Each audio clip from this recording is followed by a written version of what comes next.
पांडवों ने जब यज्ञ करा और पांडवों ने उस यज्ञ में घंटा लगाया। पहले यज्ञ का एक नियम था, यज्ञ का एक क्रम था कि जब विद्वान ब्राह्मण यज्ञ कराते थे तो यज्ञ की जो पूर्ण आहुति होती थी उस पूर्ण आहुति में जो घंटा लगाया जाता था वो अपने आप बज जाता था। वो घंटा अपने आप पूर्ण आहुति में बज जाता था, उसको बजाया नहीं जाता था, कोई उसको बजाता नहीं था, वो घंटा अपने आप बज जाता। बस ब्राह्मणों ने पूर्णाहुति करी और वो घंटा बजा। अब पांडवों ने जो यज्ञ करा उसमें जो घंटा लगा था वो घंटा नहीं बजा। बहुत ध्यान देना कथा की ओर।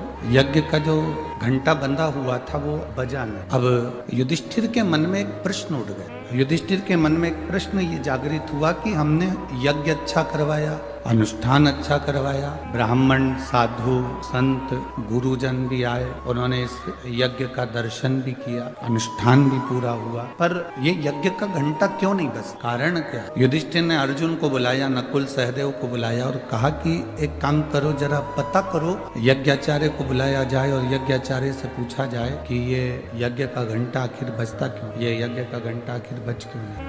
अर्जुन ब्राह्मण देवता के पास में गए, यज्ञाचार्य के पास में गए और उनसे निवेदन किया कि शास्त्र रीति के अनुसार हमने ये यज्ञ में जो घंटा लगाया है ये घंटा तो पूर्णाहुति पर बज जाना चाहिए। अगर यज्ञ की पूर्णाहुति होती है तो ये घंटा बजना चाहिए।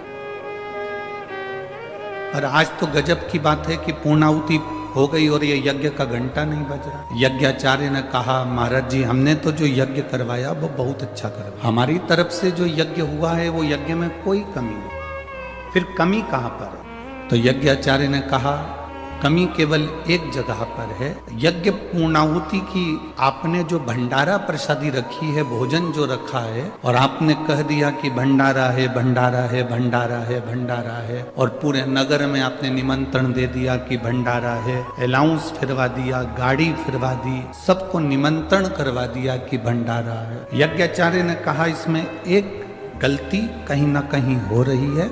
यज्ञ दो तरह का होता है, जिसमें सांकल्य दी जाती है, आहुतियां दी जाती है, एक यज्ञ वो, और दूसरे नंबर का यज्ञ वो है आपने पूरे नगर में जो भोजन का निमंत्रण दिया, और नगर में जो भोजन का निमंत्रण दिया उसमें से कोई ना कोई एक व्यक्ति, दो व्यक्ति भोजन करने नहीं आए, भंडारे का प्रसाद लेने के लिए नहीं आए, इसलिए ये यज्ञ का घंटा नहीं बजा। मेरी माताएं यहाँ पर बैठी हैं, मेरी जीजियाँ बैठी हैं, मेरे भाई मेरे जीजा लोग बैठे हैं। आपके स्मरण में होगा जो बुजुर्ग माताएं हैं वो जानती हैं, हम कोई उद्यापन करते हैं, चतुर्थी का उद्यापन करा, करवा चौथ का उद्यापन करा, कोई तीज का उद्यापन करा, कोई उजमना करा, उद्यापन